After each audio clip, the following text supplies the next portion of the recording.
Assalamu alaikum. Welcome to our channel and you are with me Alia. Today's lesson is going to be quite interesting. Today we are going to learn preposition. कि preposition होता क्या है आज हम इसे समझेंगे. Preposition word preposition ये दो वर्ड से मिलकर बना है. प्री का मतलब होता है पहले और पोजीशन का मतलब होता है जगह.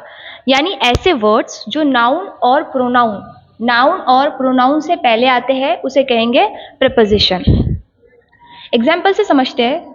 Sonu is the room. अगर हम ऐसा बोले सोनू इज द रूम, इसका मतलब ये होता है कि सोनू एक कमरा है. लेकिन अगर हम लगाए Sonu is in the room, Sonu is in the room, तो हमें यह पता चलेगा कि सोनू कमरे में है.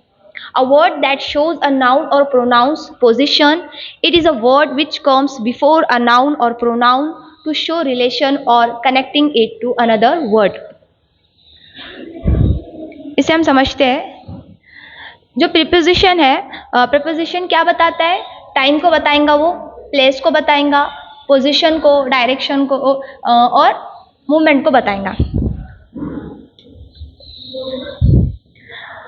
अगर मैं कहूँ आई गो टू कॉलेज और I go to school at 7 o'clock और I go to college on 7 o'clock, तो दोनों में से राइट कौन सा हो सकता है?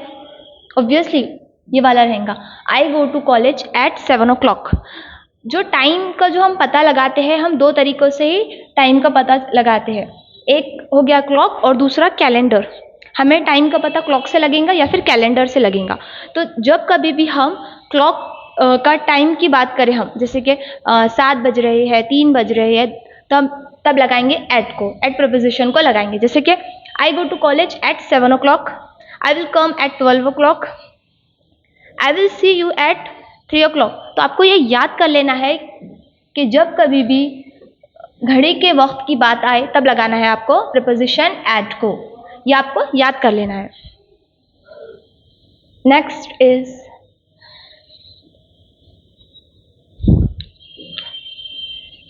जब कभी भी डेट्स और डेज यानी तारीख की बात है, दिन की बात है, तब लगेगा प्रीपोजिशन ऑन को.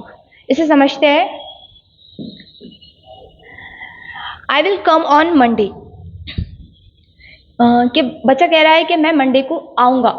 तो जब कभी भी बात हो डेट्स की और डेज की तब लगेगा प्रीपोजिशन ऑन. और जब कभी भी मंथ्स है, सीजन्स है या फिर ईयर्स है तब लगेगा preposition in. My birthday is on 23rd of December.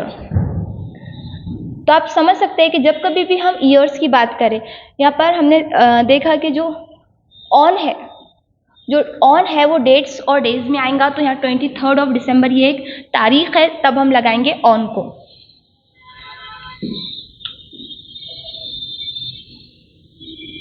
उसके बाद है to. I am going to school, I am going to market. ये जो टू है वो क्या काम करता है? I am going to school यानी मैं स्कूल को जा रहा हूँ, ये डायरेक्शन बता रहा है. टू यहाँ पर एक डायरेक्शन बता रहा है. अगर मैं कहूँ आई एम गोइंग टूवर्ड्स स्कूल, तो इसका मतलब ये होगा कि मैं स्कूल की तरफ जा रहा हूँ. लेकिन इसका ये मतलब नहीं है कि मैं स्कूल को ही जाऊँ, मैं दूसरी जगह भी जा सकता. तो यहाँ पर जो टू है वो एक डायरेक्शन बता रहा है. Teacher is coming to me यानी टीचर मेरी तरफ आ रही है, मुझे पता है कि मेरे तरफ ही आ रही है, तो अब हम लगाएंगे टू. हम ऐसा कह सकते हैं कि टू का जो अपोजिट है वो फ्रॉम है. हम आगे समझेंगे. I am going to Mumbai, कि मैं मुंबई को जा रहा हूँ.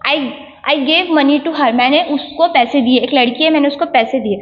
तो वो मैंने किसको दिए? डायरेक्शन बता रहा है. मनी किसको दिए? उस लड़की को दिए. तो टू डायरेक्शन बताता है. जैसे कि हम देखते हैं कि कोई शॉप है या फिर उसमें लिखा हुआ रहता कि Monday to Friday shop open रहेंगी, जून टू जुलाई एग्ज़ाम रहेंगे. तो टाइम लिमिट के लिए भी हम टू का इस्तेमाल करते हैं.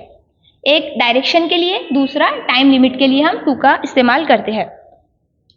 We work Monday to Saturday, कि हम मंडे से लेकर सैटरडे तक ही काम करते हैं. तो ये एक लिमिट बता रहे हैं कि इसके अंदर ही हम काम करेंगे, उसके बाद नहीं काम करेंगे. तो जहाँ पर टाइम लिमिट और डायरेक्शन की बात हो तब हम लगाएंगे प्रीपोजिशन टू को. चलिए फ्रॉम को समझते हैं। From, she is coming from school, वो स्कूल से आ रही है। टू डायरेक्शन बता रहा है, लेकिन फ्रॉम जैसे कि यहाँ लड़की है वो बोल रही है मैं स्कूल जा रही हूँ, तो I am going to school, लेकिन वो वहाँ से कोई चीज़ आ रही है। She is coming from school, तो तब हम लगाएंगे फ्रॉम को। ओरिजिन के लिए आई एम फ्रॉम मुंबई, कि मैं मुंबई से हूँ। This bus travels from Nashik to Malegaon, तो यहाँ पर ये फ्रॉम जो है ओरिजिन बता रहा है, आई एम फ्रॉम हैदराबाद। ठीक है, उसके बाद देखेंगे cause. She died from hunger, जब कभी भी कॉज की बात, जैसे कि वो भूख से मर गई या फिर कुछ हुआ, जैसे कि I am suffering from headache, तो ये कॉज बता रहा है फ्रॉम। आपको ये प्रीपोजिशन का टॉपिक कैसा लगा कमेंट करना ना भूलें, और अगर आपको इसी तरीके के और वीडियोस आपको चाहिए तो आप हमारा ये ब्रिज कोर्स परचेस कर सकते हैं। ब्रिज कोर्स ये क्लास 6 टू क्लास 10th के स्टूडेंट्स के लिए है, जिसमें हम कवर करने वाले हैं मैथ्स के 50+ core concepts with shortcut tricks, science में 50+ core concepts with graphics and practicals. 45 days का ये कोर्स रहने वाला है, ऑनलाइन ऑफलाइन दोनों बैचेस हमारे पास अवेलेबल है। ग्रामर इंग्लिश में अगर हम बात करें तो ग्रामर एंड वोकैबुलरी कॉम्प्रिहेंशन, इसमें इंग्लिश में हमारा जोर ग्रामर और जो टेक्स्ट रहता है बच्चे समझ नहीं पाते हैं, तो उस पर हमने जोर दिया है। जैसे कि एग्जाम में वो कुछ समझ ही नहीं पाते हैं, तो इंशाल्लाह अगर ये कोर्स वो परचेस करते हैं तो उनके मैथ्स, साइंस और इंग्लिश के जो भी बेसिक है वो क्लियर हो जाएंगे। कोर्स का प्राइस आप देख सकते हैं।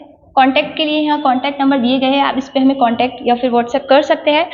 अगर आपको ऑफलाइन करना है तो यहाँ पर एड्रेस दिया गया है, आप इस पर हमें कांटेक्ट कर सकते हैं। अगर आपको वीडियो पसंद आई तो लाइक, शेयर, सब्सक्राइब करना ना भूलें। मिलते हैं फिर नेक्स्ट वीडियो में। अल्लाह हाफिज़, जज़ाकल्लाह।